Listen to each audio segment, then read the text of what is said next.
వాళ్ళు పుస్తకాలు, పత్రాలు రచించిన వాళ్ళు ఉన్నారు. ఆహ్, చరిత్ర పరిశోధనలో నేను సరాసరిగా లేను గానీ రేడియోలో పనిచేస్తున్నందువల్ల జానపద సంస్కృతి అట్లాగే గిరిజనులు లేక ఆదివాసుల సంస్కృతులు, వాళ్ళ కథాగానాలు, పాటలు, ముఖ్యంగా జానపద సంస్కృతి అని చెప్పబడే విషయంలో నేను కొంత డాక్యుమెంటేషన్, కొంత పరిశోధన ఇవన్నీ చేసే అవకాశం జరిగింది. అయితే దీంట్లో కూడా మనం సాధారణ చరిత్ర అని చెప్పుకునే విషయం యొక్క ప్రాముఖ్యత చాలా ఉంది. చరిత్ర లేకపోవడానికి రాయవలసింది, చేయవలసింది మన దేశంలో చాలా మిగిలి ఉంది. తెలంగాణలో మరీ ఎక్కువగా మిగిలి ఉంది. దానికి కొంత చారిత్రక కారణాలు కూడా కలిశాయి. ఇప్పుడు తెలంగాణ రాష్ట్రం ఏర్పడిన తర్వాత 10 సంవత్సరాలు ఏం జరిగిందో లేదో ఆ విషయం నుంచి కాకుండా జరగాల్సింది ఏమిటి, ఎటువంటి ఆధారాలు ఉంటే నిజంగా ప్రామాణికమైన చరిత్రను, లోతైన చరిత్రను తెలంగాణను తెలుసుకోవడం అనేది, తెలంగాణ గురించి ఎంత తెలుసు అంటే ఇంకా తెలుసుకోవాల్సింది చాలా ఉంది, చాలా తక్కువే తెలుసు. ఇవాళ డిజిటల్ యుగం వచ్చిన తర్వాత వీటన్నిటి గురించి, ప్రతి చిన్న విషయం గురించి ఏదో ఒకటి తెలుసుకోవాలనే కోరిక, ఆగ్రహం అందరిలో పెరిగింది. కానీ దానికి సరిపడే రీతిలో సమాచారం మన దగ్గర లేకపోవడం వల్ల అది ప్రజలకు అందించలేకపోతున్నాము, మనం కూడా తెలుసుకోలేకపోతున్నాం. సో ఆ దృష్టితో ఈ విషయంలో మంచి ఆధారాలతో చరిత్ర గురించిన అధ్యయనము, అవగాహన, ప్రజల్లోకి అది వెళ్ళటం బాగా జరుగుతున్న సమాజాలు కూడా ప్రపంచంలో ఉన్నాయి. ఆ స్థాయికి చేరుకోవాలనే కోరిక మనకుంది. కానీ దానికి మనం ముందు కొన్ని ఆధారాలు ఏర్పరిస్తే తప్ప ఈ పని ముందుకు సాగే అవకాశం బాగా లేదు. ఇప్పుడు కొత్త తెలంగాణ చరిత్ర బృందం, ఇందులో ఎక్కువ మంది అకాడమిక్ పద్ధతిలో వచ్చిన వాళ్ళు కాదు. తమ సొంత ఆసక్తితో మొదలుపెట్టి అమెచ్యూర్ అనండి, స్వచ్ఛందంగా పనిచేస్తున్న వాళ్ళనండి, వీళ్ళు ఎంత సమాచారాన్ని బయటికి తీసుకువచ్చారు. ఇది నిజంగా ఆశ్చర్యం కలిగించేంత విషయం. ఇప్పుడు మా ఊరు కూడా ఇప్పటి యాదాద్రి భువనగిరి జిల్లాలో ఉంది. అక్కడ కూడా జైన సంస్కృతి ఆధారాలు, బౌద్ధ సంస్కృతి ఆధారాలు మా ఊరి పక్కనే ఉన్న ఊర్లో ఉన్నాయని ఇన్ని రోజులుగా నేను వినలేదు. ఈ మధ్య కాలంలో వింటున్నాం. ఇప్పుడు వెళ్ళి చూస్తే అటువంటి ఆధారాలు ప్రతి ఊర్లోనూ ఉన్నాయి. తెలంగాణ అంతటా కూడా ఉన్నాయి. ఖమ్మం, నేను పనిచేసిన ఆదిలాబాద్ జిల్లాలో కూడా పూర్తిగా అటవీ ప్రాంతం, ఆదివాసులు ఉండే ప్రాంతంలో కూడా 9వ 10వ శతాబ్దపు నిర్మాణాలు, ఆధారాలు, శిల్పాలు అన్ని దొరుకుతున్నాయి. కాబట్టి అసలు ఎక్కడ ప్రజలు జీవించారు, ఎటువంటి సంస్కృతి విలసిల్లింది, ఆ ప్రాచీన సంస్కృతి ప్రభావం మనలోకి ఎలా వచ్చి ఉంది, ఇవన్నిటి గురించిన అన్వేషణ నిరంతరం జరగాల్సింది. కాబట్టి ఇదంతా తెలంగాణ ఆత్మగౌరవం గురించిన సంబంధించిన విషయం. మన గురించి మనం తెలుసుకోవడం, మన సంస్కృతిని సరైన ఆధారం మీద నిర్మించుకొని మాట్లాడుకోగలిగే స్థితి మనకు వచ్చినప్పుడు ఈ డిజిటల్ యుగంలో వస్తున్న మార్పుల కాలంలో అది చాలా తోడ్పాటుగా ఉంటుంది. అది గొప్ప సంపద అవుతుంది. దాని విలువను మనం డబ్బులో కొలవని, మనం ఆర్థికంగా, పారిశ్రామికంగా ఎన్నో రకాలుగా జరగాల్సిన అభివృద్ధికి ఈ సాంస్కృతిక ఆధారం సరిగ్గా ఉంటే ఆ పని కూడా చాలా గొప్పగా జరుగుతుంది. దాన్ని కూడగట్టుకొని అందరికీ పంచే అవకాశం కూడా ఇప్పుడు డిజిటల్ యుగం చాలా సులభంగా చేసుకునే వీలుంది. కానీ దానికి సరైన ఆధారం ముందు ఉండాలి, సరైన సమాచారం ముందు ఉండాలి. ఆ సమాచారాన్ని సేకరించి దాన్ని వింగడించుకొని, విశ్లేషించుకునే వ్యవహారం జరగాలి. సో దానికోసం కొంత డబ్బు పెట్టి, కొంత ప్రభుత్వం తోడ్పాటిచ్చి, డబ్బులు పెట్టగలిగిన వాళ్ళు, ధనవంతులు లేక కార్పొరేట్ వర్గాల వాళ్ళు పెడితే గానీ ఈ పని జరగదు. ఇది సులభంగా జరిగేది, డబ్బు ఖర్చు పెట్టకుండా జరిగే పని కాదు. కానీ ఆ పని తప్పకుండా జరగాలి. తెలంగాణ గురించి మనం గొప్పగా చెప్పుకోవడానికి నిజమైన ఆధారం మనకు తెలిసాలి. సో దీని గురించి నేను కొన్ని విషయాలు రాసుకొచ్చాను. ముందు కావాల్సింది ఏంటంటే ఒక comprehensive listing and bibliography of resources available at any library or archive in Telangana state. తెలంగాణలో ఉన్న పాత గ్రంథాలయాల్లో కానివ్వండి, ప్రభుత్వ గ్రంథాలయాలు కానీ, ప్రైవేట్ గ్రంథాలయాలు, లేక దేశంలో కానీ విదేశాల్లో కానీ అక్కడి లైబ్రరీలలో, మ్యూజియంలలో తెలంగాణ లేక తెలుగు ప్రజలు అని కూడా అనుకోవాలి. ఎందుకంటే తెలంగాణ అనే సరిహద్దును తీసుకుంటే చరిత్ర ఆ రకంగా సాగలేదు. కాబట్టి తెలుగు ప్రజలకు సంబంధించిన ఏ విషయాన్నైనా ఆ విషయాలు ఎక్కడెక్కడ ఉన్నాయి అనే ఒక పట్టిక నిర్మాణం జరగాలి. పుస్తకాలు కానివ్వండి, పత్రికలు కానివ్వండి, వీటన్నిటి గురించి.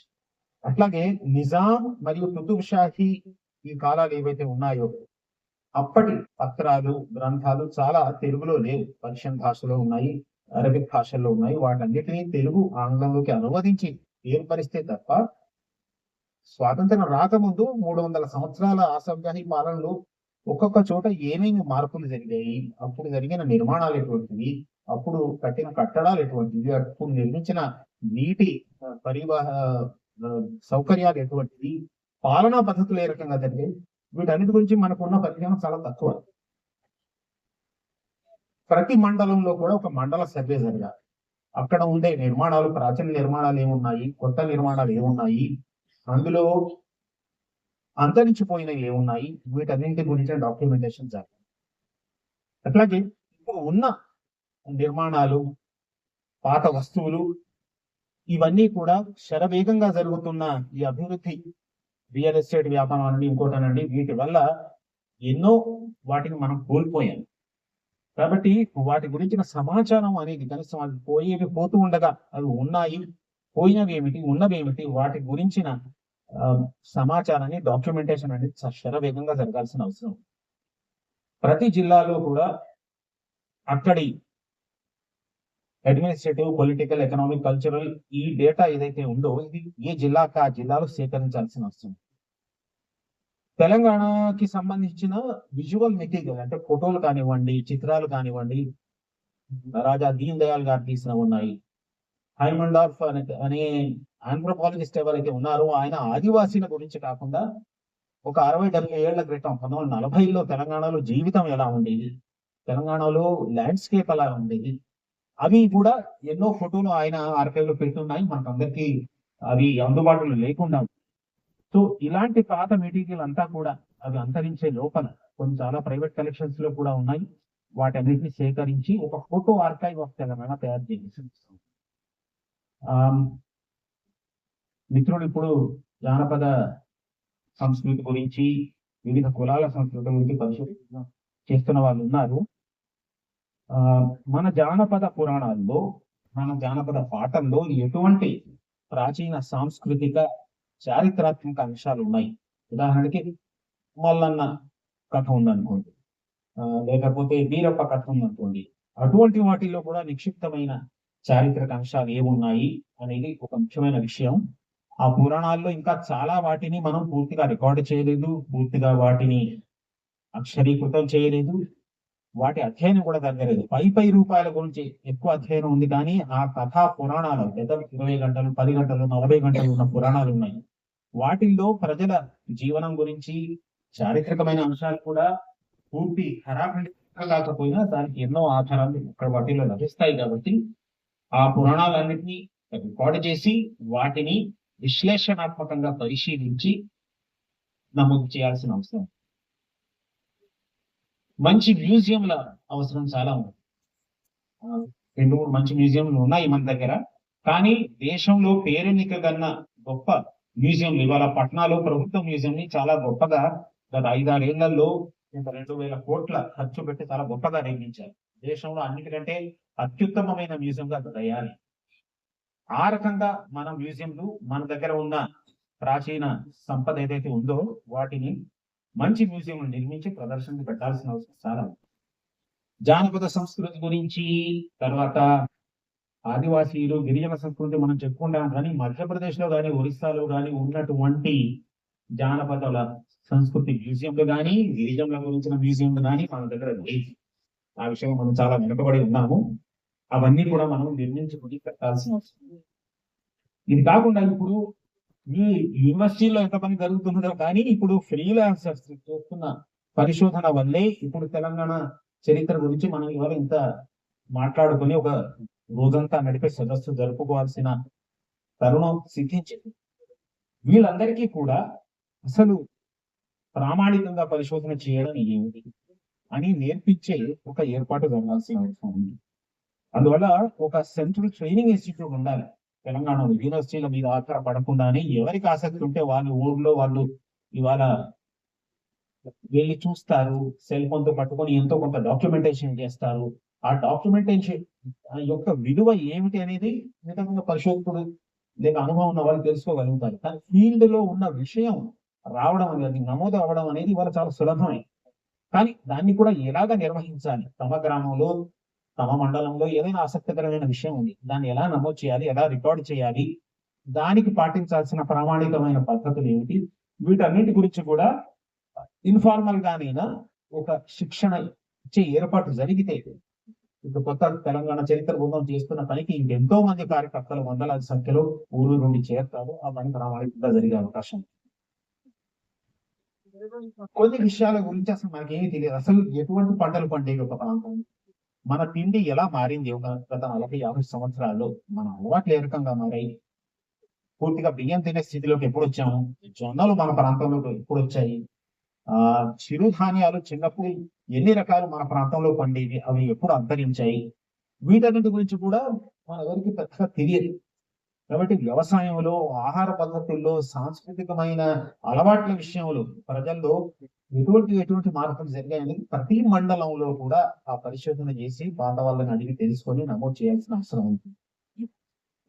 పత్రికలు, వార్తాపత్రికలు, న్యూస్ పేపర్స్, నేను సమకాలీనంగా జరగాల్సిన చారిత్రాత్మక రికార్డ్ క్రియేషన్ గురించి చెప్తున్నాను. అంటే ఎప్పటికప్పుడు కూడా మనం ఆర్కైవ్ క్రియేట్ చేయాల్సిన అవసరం ఉంది. దాన్ని విడిచిపెట్టడానికి లేదు. ప్రతిరోజు వస్తున్న పత్రికలు ఉన్నాయి, ప్రతిరోజు వస్తున్న టెలివిజన్ల కార్యక్రమాలు ఉన్నాయి, రేడియో కార్యక్రమాలు ఉన్నాయి, సోషల్ మీడియా కార్యక్రమాలు ఉన్నాయి. ఇవన్నీ ఒక నెల ఉంటాయి, ఆ తర్వాత మనకి అవైలబుల్గా ఉండవు. కానీ అందులో పనికొచ్చే విషయాలు, చరిత్ర పరిషత్తులు ఇచ్చే విషయాలు ఎన్నో ఉండవచ్చు. వీటన్నింటి ఆర్కైవ్ ఆ సంస్థలు ఏర్పాటు చేయలేకపోయినా ఒక ప్రభుత్వ సంస్థ తీసుకొని ఈ ఆర్కైవ్ అన్నింటినీ తమ దగ్గర మెయింటైన్ చేయాల్సిన అవసరం ఉంది. ఇప్పుడు FM రేడియో లాంటిది ఉంది, కొన్ని వందల కార్యక్రమాలు వెళ్ళిపోతున్నాయి. అందులో ఏం చర్చిస్తున్నారు, ఏం చేస్తున్నారు అనేది ఇక్కడ రికార్డు లేకుండా ఉంది. కానీ అది బ్రిటన్ లో వెళ్తే మీరు ప్రతి రేడియో ఛానల్ యొక్క ఆర్కైవ్ ని కూడా వాళ్ళు మెయింటైన్ చేస్తారు. కొన్ని సంవత్సరాలు అయినాక అది national digital archive, national digital audio archive లోకి వచ్చేస్తుంది. ఇట్లాగే టెలివిజన్ కార్యక్రమాల గురించి, సోషల్ మీడియా కార్యక్రమాలు, యూట్యూబ్లో అనేక రకాల పనికొచ్చే విషయాలు పెడుతున్నారు, వందలాది పెడుతున్నారు. వీటన్నిటిని ఒక వ్యక్తి మ్యాప్ చేయడం కూడా. కానీ అవన్నిటిని మళ్ళీ ఒక 5 సంవత్సరాల తర్వాత యూట్యూబ్ మూసేస్తే ఎక్కడ పోతాయి ఆ కార్యక్రమాలు? కొన్ని వేల లక్షల గంటల కార్యక్రమాలు ప్రజలు పెట్టినవి ఒక్కసారిగా మాయమైపోవచ్చు. కాబట్టి అది మన సంపద. కాబట్టి వాటన్నిటిని కూడా రికార్డ్ మెయింటైన్ చేసి వాటిని ప్రాపర్ గా ఆర్కైవ్ చేసి భద్రపరిచే వ్యవస్థ. మళ్ళీ అది ఇవాళ పెట్టాము, డిజిటల్ కంప్యూటర్లు పెట్టాము, రేపు చెడిపోయాయి, ఒక 5 కోట్లు 10 కోట్లు పెట్టిన పని ఒక రోజులో ఎగిరిపోయింది అనే పద్ధతి ఉండకుండా ఆ ఆర్కైవ్ ని, దాని రికార్డ్ ని, దాన్ని పోకుండా, అంతరించిపోకుండా దాని భద్రత గురించి చాలా శ్రద్ధ తీసుకోవాల్సిన అవసరం. ఒక 60-70 సంవత్సరాల క్రితం చూసుకుంటే జిల్లా కలెక్టర్లు చాలా మంచి రిపోర్టులు రాశారు. హైదరాబాద్ సంస్థానంలోనూ బ్రిటిష్ పాలిత ప్రాంతాల్లో ఆ రిపోర్ట్ చూస్తే చరిత్ర చాలా చక్కగా, చాలా ప్రొఫెషనల్ గా రాసిన వాళ్ళు ఉన్నారు కలెక్టర్లు. ఈ మధ్య కాలంలో అటువంటి నివేదికలు రాయడం అనేది దాదాపు మానేశారు. కాబట్టి ఒక్కొక్క జిల్లాకి సంబంధించి ఏం జరుగుతుంది, గత సంవత్సరం జరిగిన పనులు, 5 సంవత్సరాల కింద జరిగిన పనులు ఏమిటి, వీటన్నిటి గురించి కూడా చరిత్ర మనం సరిగ్గా నమోదు చేయలేకపోతున్నాం. ఇదంతా జరగాల్సిన అవసరం. సో ఇదంతా కావాలంటే ఒక డిజిటల్ బ్యాక్ బోన్ అనేది ప్రయత్నాలు అన్నింటి వెనక ఉండాలి. ఇవాళ మనసు ఫౌండేషన్ అనే వాళ్ళు పూర్తిగా తమ ఖర్చు పెట్టుకొని దాదాపు 3 కోట్ల పేజీల పుస్తకాలు, పత్రికల సమాచారాన్ని డిజిటైజ్ చేశారు. కానీ వాటి నుంచి మళ్ళీ ఆ సమాచారాన్ని వెతకటం, ఈ కోట్ల పేజీల నుంచి మనకు కావాల్సిన సమాచారం వెతకాలంటే దాని వెనుక చేయాల్సిన పని కొన్ని వేల గంటల పని. దానికి ఎవరు ఖర్చు పెడతారు అనే సమస్య అక్కడ వచ్చి. సో అట్లాంటి ప్రయత్నాలను కూడా ప్రభుత్వం తన దాంట్లోకి తీసుకొని దీనికి కావాల్సిన ఏర్పాటు విధంగా ప్రొఫెషనల్ పద్ధతిలో మనం ఈ అంశాన్ని చేయాల్సిన ప్రయత్నం మొదలు పెట్టాల్సిన అవసరం. వీటన్నిటికీ మరి డబ్బు కావాలి కదా. కనీసం 5% సంస్కృతి కోసం తెలంగాణ ప్రభుత్వం ఖర్చు పెట్టకపోతే, ముఖ్యంగా సాంస్కృతిక కారణాల వల్ల ఏర్పడిన రాష్ట్రం కాబట్టి ఈ పని జరగదు. మనకు చివరి విషయం చూస్తాము. మన దగ్గర ప్రాపర్టీ ట్యాక్స్ తీసుకుంటున్నాం, మున్సిపాలిటీ ట్యాక్స్ తీసుకుంటున్నారు, లైబ్రరీ సెస్ అనేది కడుతున్నాం. హైదరాబాద్ లో ఈ సంవత్సరంలోనే ప్రాపర్టీ ట్యాక్స్ కింద 2000 కోట్లు వస్తుందని అంటున్నారు. అంటే 160 కోట్లు కేవలం లైబ్రరీలకు కేటాయించాల్సిన డబ్బు. కానీ ప్రతి సంవత్సరం వాస్తవంగా ఎంత ఇస్తున్నారంటే అందులో చాలా తక్కువ భాగం ఇస్తున్నారు. కొన్ని 10 సంవత్సరాల పాటు ఏమీ డబ్బు కూడా ఇవ్వలేదు. వెనక్కి తిరిగి లెక్క చూసుకుంటే అది 1000 కోట్ల డబ్బు అవుతుంది. ఇది ఒక ఆలోచనతో 1960లో పుస్తకాలు ఉండాలి, లైబ్రరీలు ఉండాలి, ఇది ప్రజల ఎదుగుదలకి బహుముఖీనమైన ఎదుగుదల చాలా అవసరమైన విషయం పెట్టిన విషయం అలా నీరు కార్చేసింది. కానీ దీనికి చట్టంలో ఉంది కాబట్టి దీన్ని కొట్లాడైనా కోర్టులకు వెళ్ళైనా ఈ డబ్బు తీసుకుంటున్నారు, ఈ డబ్బు దీనికే పెట్టాలని పెడితే ఇవాళ మనమందరం ఇక్కడ చేస్తున్న పనికి అది ప్రజల్లోకి వెళ్ళడానికి ఎంతో గొప్ప అవకాశం ఉంది. కాబట్టి జ్ఞాన సముపార్జనకి కావాల్సిన డబ్బుకి ఏర్పాటు ఒక రకంగా జరిగి ఉంది, మనం వాడుకోలేకపోతాం. దీనివల్ల చాలా వెనుకబడిపోయాం. వీటి వాడకం జరిగేలా మనం పట్టుబట్టి చేయించుకోవాలి. ఇవన్నీ చేస్తే మిగతా పనులన్నింటికి కూడా క్రమంగా మంచి ఆధారాలు ఏర్పడి మంచి ప్రామాణికత, మంచి శాస్త్రీయత మనం తెచ్చుకోగలుగుతాము. నిరంతరం చేయాల్సిన పని ఒకరోజు చేసి ఒకరోజు మానేయాల్సిన పని కాదు. దశాబ్దాల పాటు జరిగితేనే ఇలాంటి సాంస్కృతిక ఆధారం ఏ సమాజానికైనా ఏర్పడుతుంది. అది ఇంతకుముందు చేయలేకపోయాం, ఇప్పుడైనా చేయాలి. థ్యాంక్ యూ రెడ్డి గారు. తెలంగాణ చరిత్ర నిర్మించుకోవడానికి ఎలాంటి అంశాలు దోహదం చేస్తాయి, అసలు ఎలాంటి అంశాలతోని పునర్నిర్మాణం చేసుకోవచ్చు, నిర్లక్ష్యం చేయబడిన మరుగునబడిన చరిత్రని ఎలా మనం లిఖించాలి అనే అంశాన్ని చక్కగా వివరించారు. గ్రామాల్లోని సర్వే చేసి మండల కేంద్రాల్లోని జిల్లా కేంద్రాల్లో ఉన్న చారిత్రక అంశాలన్నిటిని కూడా క్షుణ్ణంగా పరిశీలన చేసి ఆధారాలతో పరిశీలన చేసి చరిత్ర నిర్మించుకోవడానికి మంచి చరిత్ర నిర్మించడానికి అవకాశం ఉంటుందని తెలియజేశారు. అదేవిధంగా తెలంగాణ ప్రాంతంలో ఉన్న లైబ్రరీస్ లో ఉన్న ఆర్కియాలజీని కూడా డాక్యుమెంటేషన్ చేసి ప్రోపర్ చరిత్ర నిర్మించుకోవడానికి ద్రోహం చేస్తారని తెలియజేశారు. అదేవిధంగా తెలంగాణ ప్రాంతంలో ఉన్న మ్యూజియంస్ అన్నిటిని కూడా పరిశోధన చేసి ఆ మ్యూజియంస్ లో ఉన్న చరిత్ర పురావస్తు అంశాలన్నిటి పట్ల ప్రజలలో కానీ విద్యార్థుల్లో కానీ మంచి అవగాహన కల్పించి తెలంగాణ చరిత్ర నిర్మించుకోవడానికి ఒక అవకాశం కూడా ఒక డేటా భాష ఏమిటి, సంస్కృతి ఏమిటి, పనికొచ్చే విషయం చదువుకోవాలనే గొడవ మొదలుపెట్టి పనికొచ్చే విషయాన్ని పక్కన పెట్టి సంస్కృతి లేకపోతే టెక్నాలజీ కానీ ఇంకో విషయం కానీ కూడా సరిగ్గా వినియోగం ఎలా చేసుకుంటారు. కాబట్టి భాషను, సంస్కృతిని, వీటిని, చరిత్రను, ఇది మన అస్తిత్వం కాబట్టి దాని అవగాహన ఎంత పెరిగితే అంత మంచిది. అది ఆధునికత్వానికో ఇంకో కాదు. కాబట్టి విద్యా వ్యవస్థలో అది రావాలని కొట్లాట మనం సరిగ్గా చేయాలి. ఆ రాసే పాఠాల్లో ప్రామాణికత ఉండాలి. మనం దాంట్లో ఏదో అరకరగా మొదటిసారి చేస్తున్నాం కాబట్టి మనం తెలంగాణ వాళ్ళు అంత బాగా చేయలేము కాబట్టి ఇలాంటి విషయాన్ని ఒప్పుకోవద్దు. మనం గట్టిగా ప్రామాణికంగా ప్రపంచం ఎక్కడైనా చెప్పుకోదగిన రీతిలో మనం చేయగలగాలి. చేయగలిగిన వ్యక్తులు ఉన్నారు, వాళ్ళందరినీ సమీకరించి వాళ్ళతో చేయించే ఏర్పాటు. Thank you sir.